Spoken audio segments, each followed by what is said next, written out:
tema que nós estudamos aqui em outubro, que era o Consolador Prometido. E ele desdobra esse assunto, eles estão conectados. Nós vamos fazer uma reflexão sobre quem é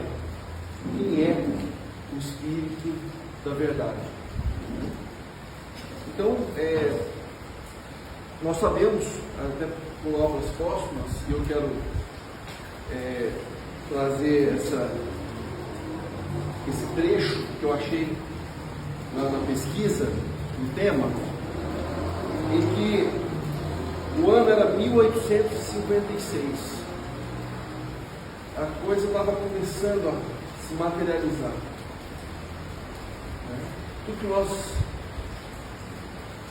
que nós estudamos hoje, tudo que nos conforta hoje, tudo que nos esclarece hoje, estava começando a ganhar corpo e ia então se materializar. Logo depois, né? Exatamente em 18 de abril de 1857, quando o Livro dos Espíritos deu o ar da graça. Então, em 1856, 25 de março de 1856, 25 de março é interessante, o dia que a minha filha mais velha nasceu, o dia que a gente começou a namorar, exatamente 141 anos depois, em 1997. Estava lá preparando essa encarnação, talvez. E aí, o Kardec estava numa casa de família, estavam reunidos ali, em torno dessas inspirações que estavam começando a ganhar forma, né? E eles recebem uma comunicação, através de uma jovem, da própria família.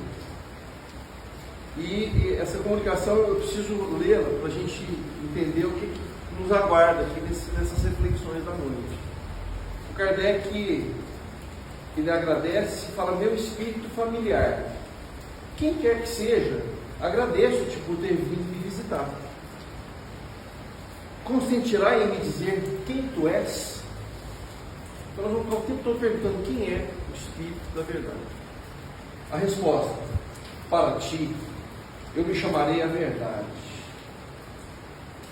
E todos os meses aqui, durante um quarto de hora, 15 minutos, estarei à tua disposição. Só isso. O Kardec, característica, né? Chato, vamos a fundo, me fala mais, não entendi direito, né? Kardec, o nome verdade, por ti adotado, constitui uma alusão à verdade que eu procuro. Kardec, ele impetuoso, ele vai a fundo, né? Ele não se contenta. A resposta do Espírito: talvez, pelo menos é um guia que te protegerá e te ajudará. Ponto também. E ele, não satisfeito, terá animado na Terra algum personagem conhecido? Olha a pergunta que ele faz. A resposta: já te disse que para ti sou a verdade. E isto para ti quer dizer discrição. Nada mais saberá a respeito. Kardec continua: disse-me que será para mim um guia que me ajudará e protegerá. Compreendo essa proteção e o seu objetivo dentro de certa ordem de coisas. Mas poderia me dizer se essa proteção também alcança as coisas materiais da vida? Preocupado com a vida material. A resposta do Espírito de Verdade: nesse mundo, a vida material é muito importante para se levar em conta. Não te ajudar a viver seria não te amar. E a gente sempre se pergunta: quem é esse Espírito? Enfim, aqui ele continua. Mas então, ele era o guia espiritual. Todos nós temos os nossos guias, o nosso anjo protetor, o nosso espírito guardião, anjo guardião, cada um dá uma nomenclatura que queira dar. E aí, mas para entender um pouquinho, antes da gente avançar um pouco mais no Consolador, ou no Espírito, que é a mesma coisa, no Espírito de Verdade, eu trouxe a escala espírita. Ela foi publicada na Revista Espírita. A Revista Espírita, a obra do Kardec, ela é constituída por 32 publicações, 23 são livros. Desses 23 livros, 12 são os livros intitulados como Revista Espírita. A Revista Espírita era um periódico que começou a ser editado, se não me engano, em 1858, logo depois do Livro dos Espíritos, e ela foi editada durante 12 anos, de 58 a 69. Cada mês era um capítulo consolidado, era um jornal, tipo um Reformador, ele circulava dentro da comunidade de adeptos, né? E lá na Revista Espírita de 1858 tem uma escala espírita que foi traduzida, né, dos espíritos para o Kardec. Existem 3 ordens de espíritos. A terceira, vamos começar dela, a segunda e a primeira ordem. A terceira ordem são 5 classes: 6ª, 7ª, 8ª, 9ª e 10ª classe. É legal que para nós nos situarmos e nós entendemos que o anjo, o espírito, adquirir a posição de guia, de protetor, ele tem uma classe acima da nossa. Ontem eu estava ouvindo uma palestra do Cosmo Márcio, um pesquisador, um filósofo, escritor, e ele até faz uma pergunta. Imagina se espíritos de mesma classe fossem mutuamente tutelado e protetor, né? Com os sentimentos que ainda permeiam os espíritos da terceira classe, ou da terceira ordem. Era muito difícil. E da classe número 10 são os espíritos imperfeitos, ainda impedidos do mal, propensos ao mal, orgulhosos, ignorantes, egoístas. 9ª classe são os espíritos impuros, está ali junto com os imperfeitos. Espíritos ainda também inclinados ao mal, materializados demais. Então, você tem da 8ª classe levianos, 7ª classe os pseudo-sábios, que nos induzem, têm já algum conhecimento e acabam tentando usar, né, esse conhecimento para induzir pessoas ou encarnados para encarnados, desencarnados para encarnados. Então essa influência ela é multilateral, ela não depende do estado de encarnação, né? Os de 7ª classe, os pseudo-sábios, e 6ª classe, os neutros. Os de 2ª ordem já são os espíritos bons, em que o espírito predomina sobre a matéria. Os valores atemporais predominam sobre os valores temporais, passageiros, transitórios, né? Meramente materiais. E aí a gente tem os benevolentes de 5ª classe, os espíritos de ciência, são espíritos que os distinguem, são as questões científicas estão acima das morais. As morais também são evoluídas, mas o conhecimento científico é muito grande. Os benevolentes, a qualidade, né, o amor, o coração ainda predomina, né, já predomina. Os de sabedorias, eles reúnem, esses 2 quesitos: conhecimento científico e conhecimento moral, coração. Mente e coração, equilibram essas 2 frentes. Eles estão bem próximos ali de migrar para os espíritos de classes superiores. E os de primeira ordem são os espíritos puros, já não tem influência da matéria. A superioridade intelectual e moral é soberana, né? Ela não se questiona, não vacila, né? Então, esses espíritos, no qual está o espírito de verdade, auxiliando um espírito de 2ª classe, que é o Kardec. Então, na mesmo raciocínio, então, se o Kardec já era um espírito de 2ª classe, um espírito superior, ele tinha um espírito puro, norteando o trabalho que aconteceria, né? Então, o Cosme faz propõe uma reflexão. A gente não precisa responder em voz alta. Que classe que eu estou? classe a qual classe eu faço parte? E vamos entrar, vamos pensar pelo menos na ordem, pelo menos na ordem. A classe de puro e perfeito, cada um sabe onde, intuitivamente onde é que está. Mas ele propõe uma perguntinha. Se a resposta for sim, nós somos terceira classe. Se for não, quem sabe uma segunda classe. Não sei se nós temos muitos tipos de primeira classe. Mas o que ele pergunta?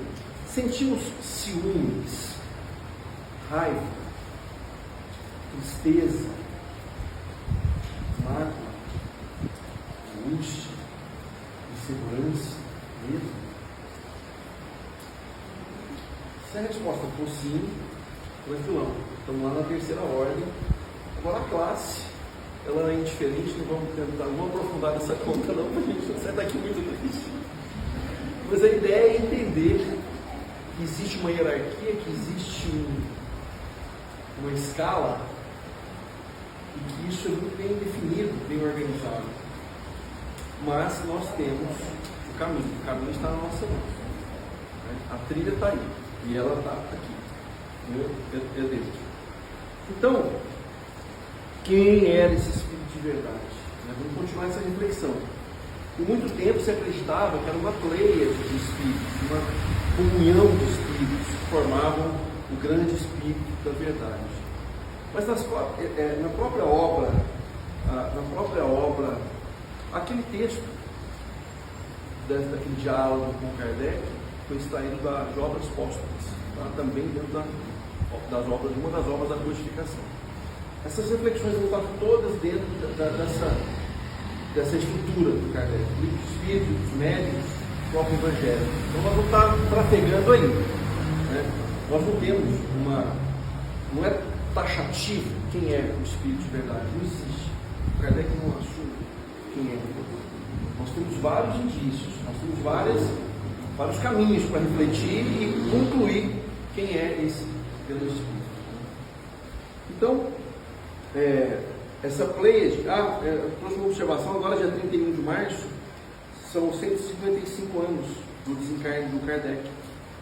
Ele desencarnou em 31 de março de 69, exatamente um ano depois da publicação da Gênese, foi em 68. Interessante que ele começou em 57, para 69, né, para 68 são 12 anos. Em 12 anos isso aconteceu. Então, é interessante esse detalhe aqui. A Revista Espírita também, lá no ano de 1866, no capítulo 7, ou julho, né, traz algumas reflexões também. Kardec traduz um diálogo, um debate com o Espírito, e eles propõem essa qualificação de santo, de nomenclatura de Espírito de verdade ou não, e esse Espírito até atribui essa nomenclatura como vaidade daquele Espírito que se traduz uma comunicação e fala que é o Espírito de verdade. Então o que ele fala aqui? Que a qualificação de Espírito de verdade não pertence senão a um só. Ponto. Um só é o Espírito de verdade. Já fecha esse conceito. E pode ser considerado como nome próprio, inclusive. É tão um só que, inclusive, ele taxa usa como nome próprio. Se é nome próprio, não tem conjunto. E ela está especificada no Evangelho. E, aliás, ele fala o seguinte, que esse Espírito se comunica raramente, em circunstâncias especiais. Você não viu que eles colocam à disposição do Kardec, durante o trabalho que começa, por 15 minutos por dia, você vai ter a minha ajuda, a minha orientação, a minha proteção. Aquela hora eu estou à sua disposição. Imagina que grandeza que foi isso. Esse bate-bola em 850 quilos, um mosquitinho, vai fazer um fio. É um negócio fantástico. E aí então, olha só, nós estamos falando lá da Revista Espírita. Agora vamos usar também o Livro dos Espíritos, lá em Prolegômenos. Prolegômenos quer dizer introdução, noções introdutórias, princípios básicos. O Prolegômenos do Livro dos Espíritos está depois de quase 50 páginas de introdução do Livro dos Espíritos. uma introdução bem grande. E ele assim, ele resume a introdução. Ele especifica, quem não quiser ler a introdução inteira, se ler o Prolegômenos vai ter muito claro ao que se propõe aquela obra, né? E aí tem um texto no final do Prolegômenos, no último parágrafo, eu quero lê-lo. Lembra-te de que os bons espíritos só dispensam assistência aos que servem a Deus com humildade e desinteresse. O bom espírito não perde tempo com vaidoso, com egoísta, não perde tempo. Não perde tempo. Se a gente cultiva esse sentimento, tenhamos certeza que nós não vamos ter assistência de bons espíritos. Até por questão de conexão, incompatibilidade, vibração, faixa. Então na FM não tem como pegar ele, é tecnicamente impossível. Não é nenhuma questão de, tadinho, não vou ajudá-lo. Não, ele não consegue captar a influência de um bom espírito. Se ele trafega numa faixa inferior, né? Então, e que repudiam a todo aquele que busca na senda do céu um degrau para conquistar as coisas da terra. Eles inclusive repudiam esse comportamento. Eu vou falar de Deus aqui para mim angariar alguma coisa, para me comprar um negócio. Então, essas coisas não se misturam. E eles se afastam do orgulhoso e do ambicioso. O orgulho e a ambição são sempre uma barreira erguida entre o homem e Deus. São um véu lançado sobre as claridades celestes. E Deus não pode servir o cego para fazer perceptível a luz. Quem que assina esse Prolegômenos? João Evangelista. Começa por aí. Se tiver tempo, eu quero contar uma historinha no final, vamos ver se vai dar. Sobre o João Evangelista. Se não, outra oportunidade a gente fala. Santo Agostinho, São Vicente de Paulo, São Luís, o Espírito de Verdade, olha o micrófono. Está lá, assinado em Prolegômenos também. Lá na Revista Espírita não falou, esquece que é uma pleiade. Se alguém assina dessa forma, é orgulho e vaidade. Não vai, porque o Espírito de Verdade é nome próprio. Aí lá no livro dos Espíritos Prolegômenos, está lá ele assinando junto com o João Evangelista, junto com Santo Agostinho, Sócrates, Platão, Fénelon, entre outros. Então o Espírito de Verdade está lá assinando também. Sou eu que ele assinou. Mas quem é, então? Kardec pergunta, mas você ocupou algum cargo? Tem algum nome famoso? Comigo? Espírito de Verdade, anota aí. Só guarda isso. Segue sua vida. Eu vou te ajudar. Então, mas quem é de novo esse Espírito de Verdade? Aí nós vamos aprofundando um pouquinho, vamos chegando um pouco mais. Lá no Evangelho segundo o Espiritismo, capítulo 6, venham como outrora aos transviados filhos de Israel, trazer-vos a verdade, dissipar as trevas, escutai-me.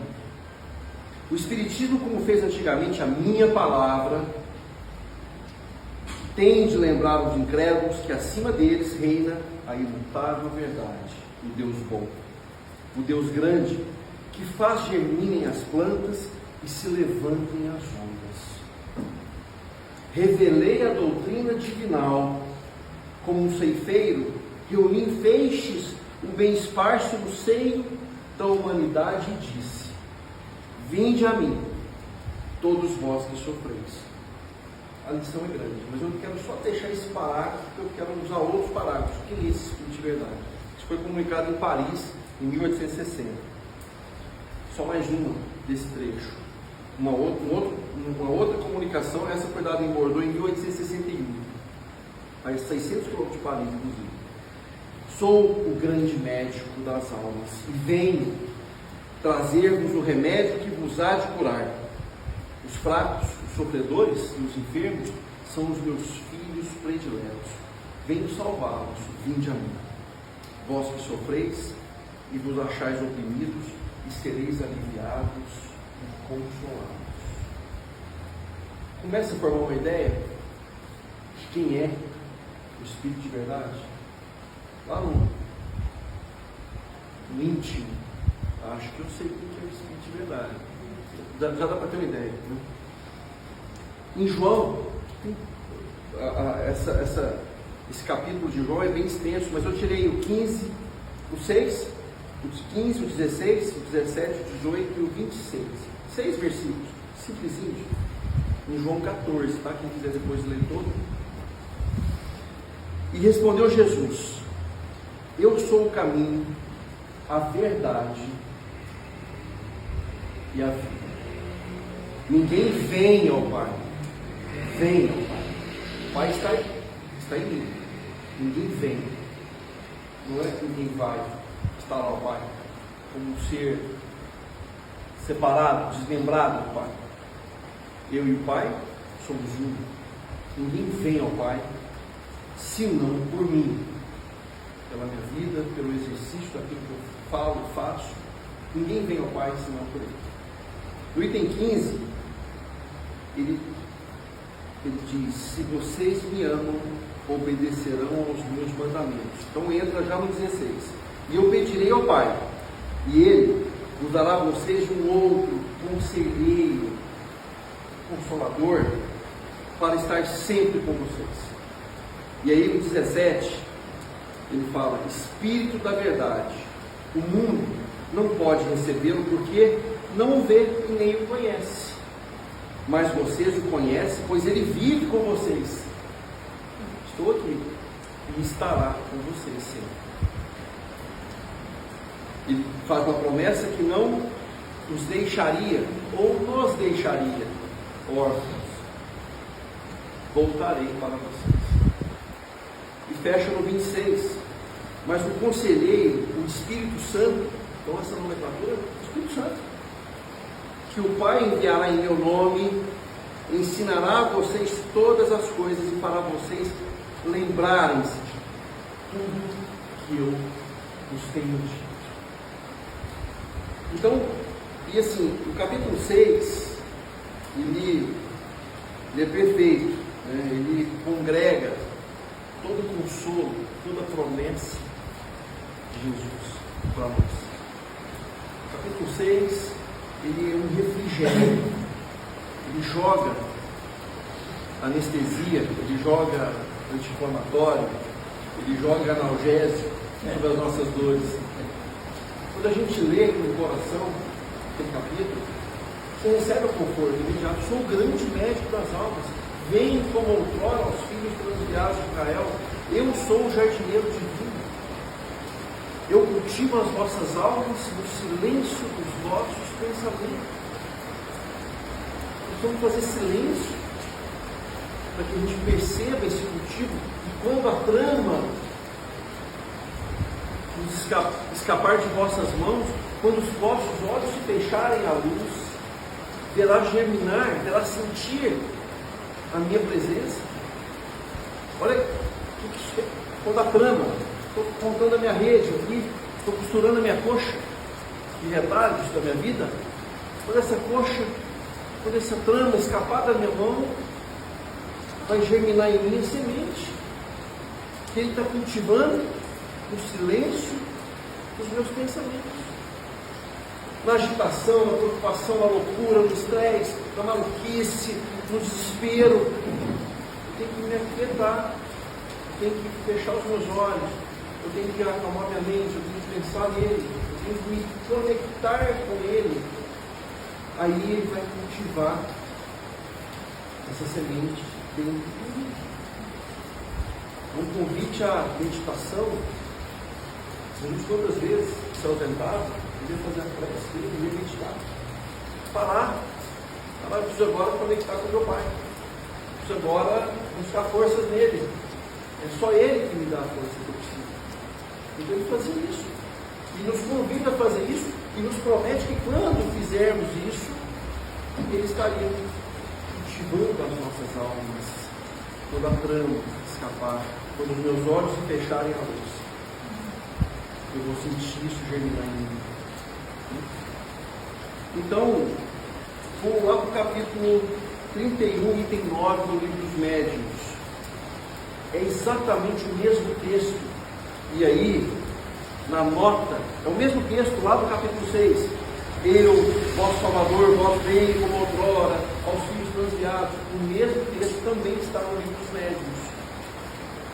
Só que no final, ele arremata, para que não tenhamos dúvida, na nota. Ele coloca que a comunicação obtida por um dos melhores médios da Sociedade Espírita de Paris foi assinada com um nome que o respeito não nos permite reproduzir, senão sobre todas as reservas, senão sobre todos os cuidados. Esse nome é o de Jesus de Nazaré. Escreve na nota desse capítulo 31, 39. Então, quando eu falo de Espiritismo, Consolador, Espírito de verdade e Jesus, nós estamos falando da mesma coisa. Lá na introdução do Evangelho fala que as matérias são divididas em 5 partes do Evangelho. As palavras, vou tentar lembrar, as palavras que Jesus, que a igreja adotou, os dogmas, as profecias que ele fez,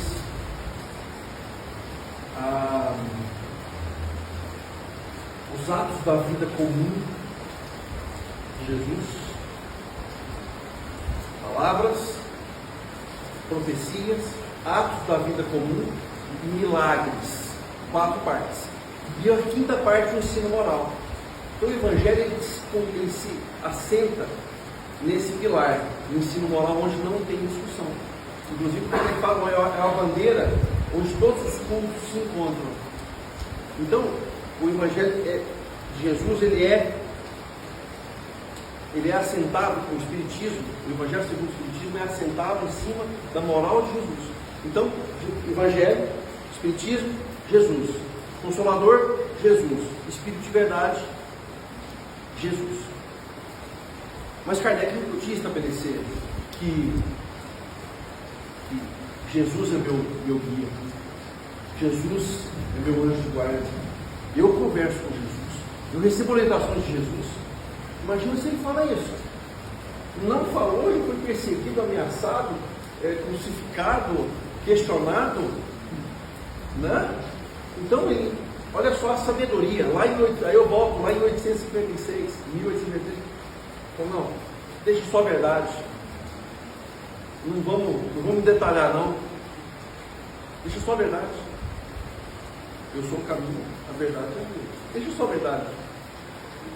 E se ele fala, se ele bate no peito e sai falando, eu botar em xeque todo o trabalho, toda a crença, toda a estrutura poderia ser abalada. Né? Aquele tipo de informação que a sociedade não aguentaria. Hoje não é difícil falar que o Espiritismo é o Consolador que Jesus prometeu. Você está muito vaidoso. Por que é o Senhor que é? O meu não é. Hoje é difícil. É difícil. Quando alguém se aventura a falar de reencarnação, um comentário de qualquer coisa em rede social, você leia os comentários embaixo. Só pedrada, só paulada. Já é difícil. Imagina naquela época. Ia ser queimado, ia ser torturado, ia ser. Né?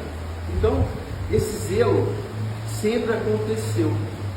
Esse zelo sempre aconteceu. Eu posso usar meus 2 minutos? Tá vendo? O cara guardando o peito, você viu? Cobrando. Coração peludo. Ele tomou 2, eu vou usar 2. Coração tá preto. É uma cena que eu queria compartilhar com vocês. Imagina, final de tarde, Jesus conversando com João Batista. Ele faria uma viagem para recriminar e questionar as atitudes do Herodes. A gente sabe que ele seria morto, decapitado dali para frente. Só que os dois, Jesus começando a fazer o trabalho, estava com 30 e pouco, 31, começando a 30 anos, começando o messianato. Mas ainda não estava na plenitude, ainda estava já se preparando para começar. E aí os dois estão conversando, final de tarde, nessa reprodução que o The Chosen fez. Eu não, confesso que eu não achei em evangelista nenhum. Mas a cena me impressionou pela beleza, pela profundidade.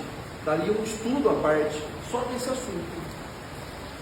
Em que o João olha para Jesus e fala assim, os dois serenamente ali conversando, e o João olha para ele, está se tornando real, não está? Jesus está. Sabe, sempre foi real. Mas uma coisa é pregar sobre isso, é ouvir a profecia do meu Abba, desde a infância, a música da sua língua.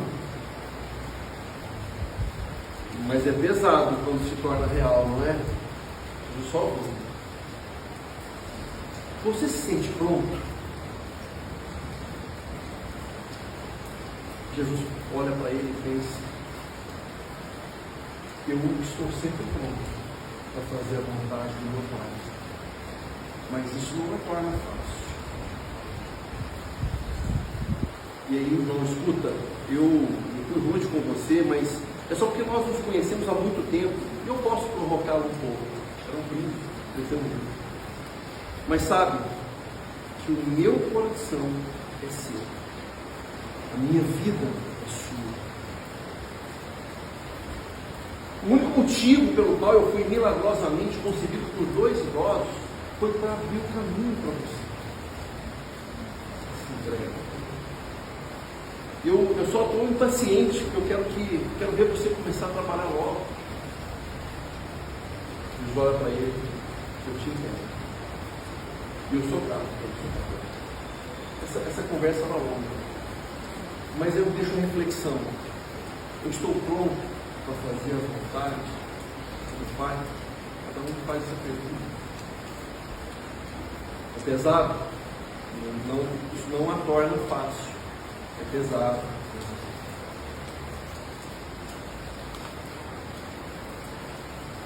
Mas o meu coração é seu, a minha vida é sua. A gente fala isso para Jesus todo dia. Jesus, o meu coração é seu, a minha vida é sua. Eu saio de casa com esse propósito. O meu coração é seu. Eu vou. Eu sei que fazer a sua vontade não é fácil, mas o meu coração é seu e a minha vida é sua. Obrigado. Desculpa pela